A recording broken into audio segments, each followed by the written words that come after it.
नि सा गा पनि पनि धा पा पद पद गा नि ध सा नि सा गा पनि पनि धा पा पद पद गा नि ध सा ही गाथा अस्तित्वाची शौर्याची पराक्रमाची ही गाथा अस्तित्वाची शौर्याची पराक्रमाची या मातीमधल्या कणाकणातील मौल्यवान रत्नांची या मातीमधल्या कणाकणातील मौल्यवान रत्नांची कर्तृत्व इथे गगनाला भिडे परिमोल जाणून ठेवू व्यक्तिविशेष नमस्कार. Radio MPSC Guru spreading the knowledge powered by Spectrum अकॅडमीमध्ये मी प्रिया तुम्हा सगळ्यांचं स्वागत करते. मित्रांनो, आपण व्यक्तिविशेष या सत्रामध्ये सामाजिक, कला, क्रीडा, साहित्य, चित्रकला याचबरोबर समाजकारण, राजकारण, अर्थशास्त्र या सगळ्याच क्षेत्रात ज्या व्यक्तींनी स्वतःचा ठसा उमटवला आहे अशा व्यक्तींचा जीवन परिचय आपण व्यक्तिविशेष या सत्रात जाणून घेत असतो. आज आपण भारताचे सगळ्यात तरुण पंतप्रधान राजीव गांधी यांच्याविषयीची माहिती ऐकणार आहोत. चला तर मग आजच्या व्यक्तिविशेष या सत्रात जाणून घेऊया राजीव गांधी यांचा जीवन प्रवास. राजीव गांधी ही एक अशी व्यक्ती होती की ज्यांना वयाच्या अवघ्या 40व्या वर्षी देशाचे पंतप्रधान होण्याचा मान मिळाला होता. ते देशातील सर्वात तरुण पंतप्रधान होते ज्यांनी 1984 मध्ये त्यांची आई इंदिरा गांधी यांच्या निधनानंतर पंतप्रधानपदी प्रचंड बहुमताने स्थान मिळवले. राजीव गांधी हे एक अतिशय साधे, सौम्य, शांत आणि संयमी राजकारणी होते ज्यांनी देशाच्या विकास आणि प्रगतीमध्ये आपले अमूल्य योगदान दिले आणि तरुणांना पुढे जाण्यासाठी त्यांच्या हिताचे अनेक महत्त्वपूर्ण निर्णय घेतले. राजीव गांधी यांचा जन्म 20 ऑगस्ट 1944 रोजी मुंबई या ठिकाणी झाला. त्यांची आई इंदिरा गांधी या देशाच्या पहिल्या महिला पंतप्रधान होत्या आणि त्यांचे वडील फिरोज गांधी भारतीय राष्ट्रीय काँग्रेसच्या प्रमुख आणि नॅशनल हेरॉल्ड वृत्तपत्राचे संपादक होते. राजीव गांधी हे नेहरू घराण्यातले तिसरे पंतप्रधान होते. इंदिरा गांधींच्या निधनानंतर 31 ऑक्टोबर 1984 ते 2 डिसेंबर 1989 पर्यंत ते भारताचे पंतप्रधान होते. जेव्हा राजीव गांधींनी पंतप्रधान पदाची सूत्रे हाती घेतली तेव्हा ते भारताचे सर्वात तरुण पंतप्रधान बनले. ज्यावेळी ते पंतप्रधान बनले त्यावेळी त्यांचं वय अवघं 40 वर्ष होतं. राजीव गांधी राजकारणात येण्यापूर्वी इंडियन एअरलाइन्समध्ये वैमानिक होते. त्यांची आई इंदिरा गांधी या भारताच्या पंतप्रधान असल्या तरी त्यांनी मात्र राजकारणातून दूर राहणे पसंत केले होते. या दरम्यान इंग्लंडमधील केम्ब्रिज येथे असताना त्यांची ओळख इटालियन वंशाच्या सोनियाशी झाली व पुढे त्यांचा विवाह झाला. अखेर 1980 मध्ये भाऊ संजय गांधी यांच्या निधनानंतर राजीव गांधींनी राजकारणात प्रवेश केला. पुढे आई इंदिरा गांधी यांच्या हत्येनंतर 1984 मध्ये राजीव गांधी पंतप्रधान बनले. राजीव गांधींच्या नेतृत्वात काँग्रेसने त्यानंतर झालेल्या 1984च्या लोकसभा निवडणुकात 542 पैकी 411 जागा जिंकत दणदणीत विजय मिळवला. राजीव गांधींच्या आधुनिक विचारांचा पगडा त्यांच्या सुधारणावादी कामातून पाहायला मिळाला. संगणक युगाची त्यांनी भारताला ओळख करून दिली. तसेच टेलिकॉमच्या क्रांतीची सुरुवात ही त्यांच्या धोरणातून झाली.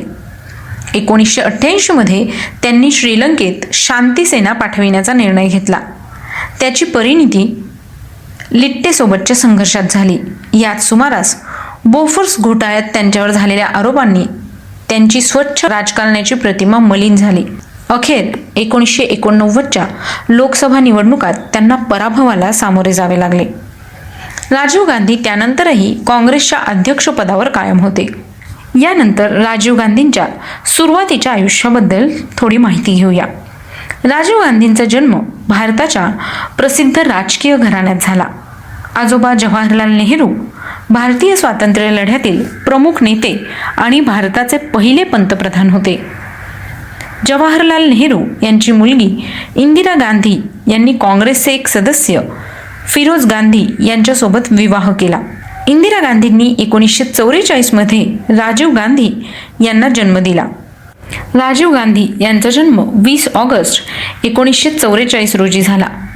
या काळात त्यांचे आई वडील स्वातंत्र्य लढ्यातील सहभागामुळे सतत तुरुंगात असत. अखेर 1947 मध्ये स्वातंत्र्य मिळाल्यानंतर ते अलाहाबाद या ठिकाणी स्थायिक झाले. पण 1949च्या सुमारास इंदिरा गांधी व फिरोज गांधी यांच्यात दुरावा निर्माण झाला. त्यानंतर इंदिरा गांधी मुलासकट आपल्या पित्याकडे दिल्लीला परतल्या व त्यानंतर त्या त्यांच्या वडिलांसोबतच राहिल्या. राजीव गांधींचे सुरुवातीचे शिक्षण बोर्डिंग स्कूलमध्ये झाले. 1961ला पुढील शिक्षणासाठी ते लंडनला गेले. केम्ब्रिजमध्ये असताना 1965च्या जानेवारीत त्यांची ओळख इटलीच्या अँटोनिया माइनो यांच्याशी झाला. पुढे 1968 मध्ये त्यांनी भारतात येऊन सोनिया यांच्याशी विवाह केला. 1967 मध्ये आई इंदिरा गांधी या भारताच्या पंतप्रधान बनल्या तरी देखील राजीव गांधी राजकारणापासून दूर राहत इंडियन एअरलाइन्समध्ये वैमानिक म्हणून रुजू झाले. त्यांना 1970 मध्ये राहुल तर 1972 मध्ये प्रियंका अशी 2 अपत्ये झाली. 1980 मध्ये लहान भाऊ संजय गांधी राजकारणात सक्रिय होता. त्यांचा विमान अपघातात मृत्यू झाला. यानंतर आई आणि काँग्रेस पक्ष यांच्याकडून राजीव गांधी यांच्यावर राजकारणात उतरण्यासाठी दबाव येऊ लागला. राजीव गांधी व सोनिया गांधी दोघांचाही राजकारणात येण्यास विरोध होता. तशी जाहीर वक्तव्य राजीव गांधी यांनी केली होती. तरीही पुढे विचार बदलून 1981 मध्ये त्यांनी अमेठी येथून लोकसभा निवडणूक लढवली. त्यांनी लोकदलचे उमेदवार शरद यादव यांचा 2 लाख मताधिक्याने पराभव केला. लवकरच ते आईचे प्रमुख सल्लागार तसेच युवक काँग्रेसचे प्रमुख बनले. 31 ऑक्टोबर 1984 रोजी इंदिरा गांधीजींची हत्या झाली. राजीव गांधींवर पंतप्रधान पदाची जबाबदारी सोपवण्यात आली. इंदिरा गांधींची हत्या झाल्यावर दिल्लीत शीख विरोधी दंगली उसळल्या. सुमारे 2700 शीख यात मारले गेले. त्याबाबत काँग्रेस नेत्यांवर दंगली भडकवण्याचे आरोपही झाले. याबाबत दिल्लीत एका समारोहात राजीव गांधींनी काही उद्गार काढले होते. त्यांचं असं म्हणणं होतं, जेव्हा मोठे झाड पडते तेव्हा आजूबाजूची जमीन हादरणे साहजिकच आहे. या वक्तव्यावरून राजीव गांधींवर प्रचंड टीका झाली. पंतप्रधानपदी निवड होताच राजीव गांधींनी लोकसभा बरखास्त करत निवडणुका घेतल्या. मोठ्या बहुमताने काँग्रेस निवडून आली. त्यांच्या स्वच्छ प्रतिमेचा त्यांना फायदाच झाला. त्यांनी रशियासोबतचे मैत्रीपूर्ण संबंध अधिक दृढ केले. तसेच अमेरिकेची संयुक्त संस्थाने आणि चीन यांसोबतही चांगले संबंध बनवण्याचा प्रयत्न केला. राजीव गांधींनी तंत्रज्ञान संबंधी क्षेत्रात आयातीवर सूट दिली. खास करून संगणक, दूरसंचार क्षेत्र यात त्यांनी खास प्रयत्न केले. लायसन्स राज संपवण्याचा प्रयत्न करत त्यांनी आयातीचे नियम शिथिल केले. राजीव गांधी यांची आई आणि देशाच्या पहिल्या महिला पंतप्रधान इंदिरा गांधी यांच्या हत्येनंतर काँग्रेस पक्षाला दिशा दाखविणारा कोणताही मजबूत नेता नव्हता. त्यानंतर काँग्रेस पक्षाच्या काही ज्येष्ठ सदस्यांनी राजीव गांधींचे राजकीय कौशल्य आणि दूरदृष्टी पाहिल्यानंतर त्यांना पंतप्रधानांसारख्या महत्त्वपूर्ण पदाची जबाबदारी दिली. त्यांनी देशाचे कार्यवाहक पंतप्रधान म्हणून काही दिवस काम देखील केले. यानंतर त्यांनी 1985च्या लोकसभा निवडणुका मोठ्या मतांनी जिंकल्यानंतर ते देशातील सर्वात तरुण पंतप्रधान म्हणून त्यांनी पदभार स्वीकारला. राजीव गांधींनी आपल्या आधुनिक विचारसरणीने आणि तरुण विचारसरणीने देशाला एक सामर्थ्यवान समृद्ध राष्ट्र बनवण्यासाठी महत्त्वपूर्ण योगदान दिले आणि तरुणांमध्ये नवीन आशा निर्माण केल्या. याबरोबरच राजीव गांधीजींनी पंतप्रधानांच्या कार्यकाळात कॉम्प्युटर, विज्ञान आणि तंत्रज्ञानाला नवीन दिशा दिली आणि नवीन शैक्षणिक धोरण जाहीर करून शिक्षणाला बरीच चालना दिली. इतकेच नव्हे तर त्यांच्या आश्चर्यकारक राजकीय शैलीमुळे राजीव गांधीजींनी आसाम, मिझोराम, पंजाब यांच्यासह श्रीलंकेत शांतता सैन्य पाठविण्यात महत्त्वपूर्ण भूमिका बजावली. या व्यतिरिक्त त्यांनी देशातील युवा शक्ती अधिक मजबूत करण्यासाठी अनेक महत्त्वपूर्ण योजनाही सुरू केल्या. राजीव गांधी यांनी देशातील तरुणांना रोजगार उपलब्ध करून देण्यासाठी जवाहर रोजगार योजना सुरू केली. राजीव गांधींनी आपल्या कार्यकाळात दक्षिण आफ्रिकेच्या वर्णभेदाविरुद्ध, नामिबियाच्या स्वातंत्र्याविरुद्धच्या संघर्षात हातभार लावला. पुढे त्यांनी आफ्रिकन देशांच्या स्थापनेत आफ्रिकन देशांना प्रशंसनीय पावले उचलण्यास मदत केली. याबरोबरच राजीव गांधीजी पंतप्रधानांच्या कारकिर्दीत अनेक देशांमध्ये गेले आणि त्यांच्याबरोबर त्यांचे आर्थिक, राजकीय आणि सांस्कृतिक संबंध दृढ केले. पंतप्रधान राजीव गांधी यांच्या काळात देशाने तंत्रज्ञान क्षेत्रात मोठी मुसंडी मारण्यामागं एक महत्त्वाचं कारण होतं. ते म्हणजे त्यांना स्वतःलाच या विषयाची खूप गोडी होती. आपला फावला वेळ ते संगीत, इलेक्ट्रॉनिक्स आणि हौशी तत्वावर रेडिओ संबंधीचे प्रयोग करणे यात घालवायचे. त्यांना एकूणच सगळ्या प्रकारच्या यंत्रांविषयी आकर्षण असे. वेगवेगळी यंत्र उघडणे, ती दुरुस्त करणे, जोडून टाकणे सतत करत असायचे. 1974 साली त्यांनी बाजारात मिळणाऱ्या उपकरणांचा वापर करून स्वतःचा एक रेडिओ बनवला होता. राजीव गांधी यांना वैज्ञानिक म्हणून काम करायच्या व्यवसायाचा भाग म्हणून कधीकधी सलग 24 तास मुंबईत घालवावे लागायचे. अशाच एका प्रसंगी प्रभाकर देवकर यांच्याकडे आलेले असताना BBC स्पेक्ट्रम नावाचा एक कॉम्प्युटर राजीव गांधी यांना बघायला मिळाला. 1962 साली देवधर यांनी ॲपलॅब नावाची एक कंपनी काढली. लवकरच राजीव गांधी आणि देवधर यांच्यात मैत्रीपूर्ण नाते निर्माण झाले. देवधर यांच्याकडून राजीव गांधी यांना भारताचे इलेक्ट्रॉनिक्स विषयाचे धोरण तसेच त्या उद्योगाची परिस्थिती वगैरे गोष्टींविषयी समजले. या काळात कोरिया आणि तैवान यांच्यासारखे देश इलेक्ट्रॉनिक्सच्या क्षेत्रात जोरदार मुसंडी मारत होते. पण भारताचे धोरण मात्र फक्त स्वावलंबनावरच भर द्यायचे असल्यामुळे भारताची या क्षेत्रात फारशी प्रगती होत नव्हती. याच काळात मुंबईच्या सांताक्रूझ भागात भारतातून इतर देशांमध्ये केल्या जाणाऱ्या निर्यातीसाठी Santacruz electronics export processing zone (सिब्स) या केंद्राची निर्मिती सुरू होती. राजीव गांधी यांचे याकडे बारीक लक्ष होते.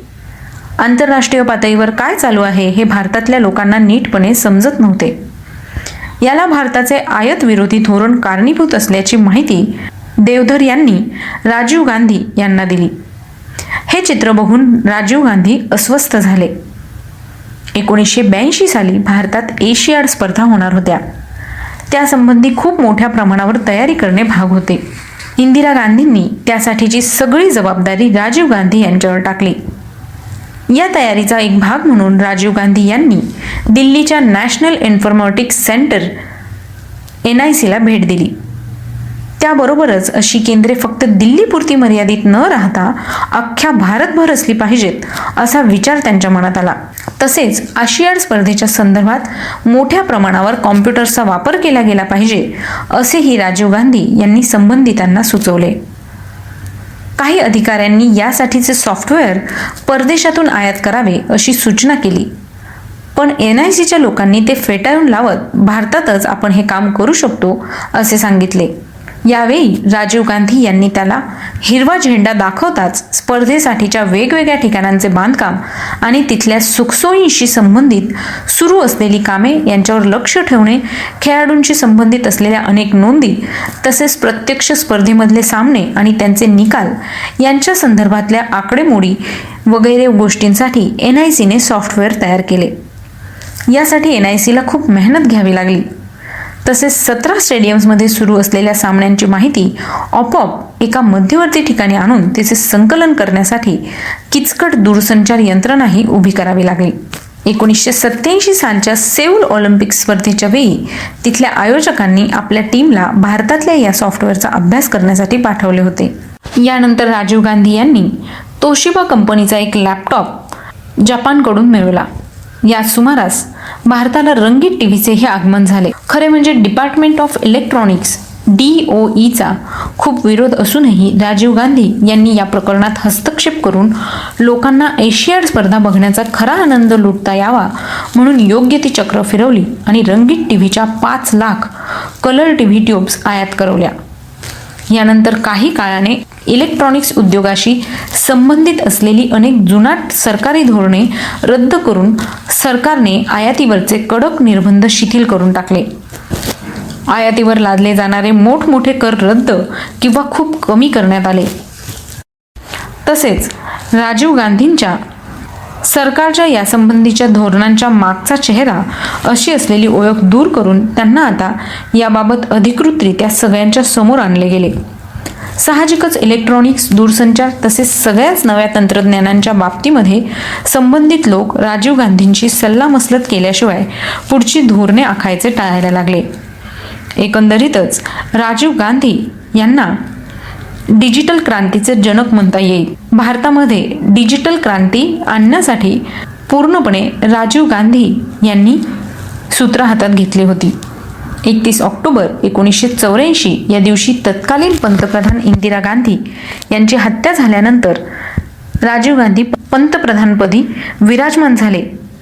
त्यांच्या कारकिर्दीमध्ये कम्प्युटर, दूरसंचार क्षेत्र आणि एकूणच तंत्रज्ञान खूप झपाट्याने पुढे वाटचाल करणार याविषयीची सगळ्यांना खात्री वाटत होती. या संदर्भात अरुण नेहरू, अरुण सिंग, सॅम पित्रोदा, अशोक गांगुली, देवधर, शेषागिरी आणि संजीवी राव असे लोक राजीव गांधी यांचे विश्वासू सहकारी बनले. त्यांच्या सल्ल्यानुसार काम करून राजीव गांधी यांनी तंत्रज्ञानाच्या क्षेत्रात आणखी मुक्त वातावरण निर्माण केले. खाजगी क्षेत्राला पूर्वी उपलब्ध नसलेल्या अनेक सवलती मिळवून देत त्यांनी भारतात नवनव्या तंत्रज्ञानाचा वापर होणे तसेच कंपन्यांनी वेगवेगळी उपकरणे बनवणे वगैरे गोष्टींना हातभार लावला. तसेच सॉफ्टवेअरच्या क्षेत्राकडे पहिल्यांदाच उद्योग म्हणून पाहिल्या गेले. 1986 साली राजीव गांधी यांनी NICला गरीब तसेच खेडोपाड्यांमधील लोक यांच्या विकासाशी संबंधित सुरू असलेल्या कामांचा आढावा तंत्रज्ञानाच्या मदतीने घेण्यासाठी काही करता येईल का असे विचारले. त्यातून NICने एक सर्वेक्षण केले आणि मोठ्या प्रमाणावर कॉम्प्युटरचा यासाठी वापर केला. त्या सर्वेक्षणाच्या निष्कर्षांमधूनच राजीव गांधी यांनी गरजूंना केलेल्या मदतीच्या 1 रुपयामधले फक्त 15 पैसे त्यांच्यापर्यंत पोहोचतात असे त्यांचे गाजलेले विधान केले. NICचा खरा उपयोग नियोजन आयोगाच्या कामांमध्ये होईल हे त्यातून लक्षात आले आणि राजीव गांधी यांनी त्यासंबंधीचा आदेश जारी केला. राजीव गांधींच्या काळातल्या कॉम्प्युटर विषयीच्या आणखी 2 महत्त्वाच्या घडामोडी म्हणजे रेल्वे आरक्षणासाठीचे सॉफ्टवेअर तयार होणे आणि बँकांनी आपल्या कामकाजामध्ये कॉम्प्युटरचा मोठ्या प्रमाणावर वापर सुरू करणे या होत्या. एकूणच भारतामधल्या तंत्रज्ञान क्षेत्रातील राजीव गांधींचे अल्पकाळातील योगदान हे खूप महत्त्वाचे आहे.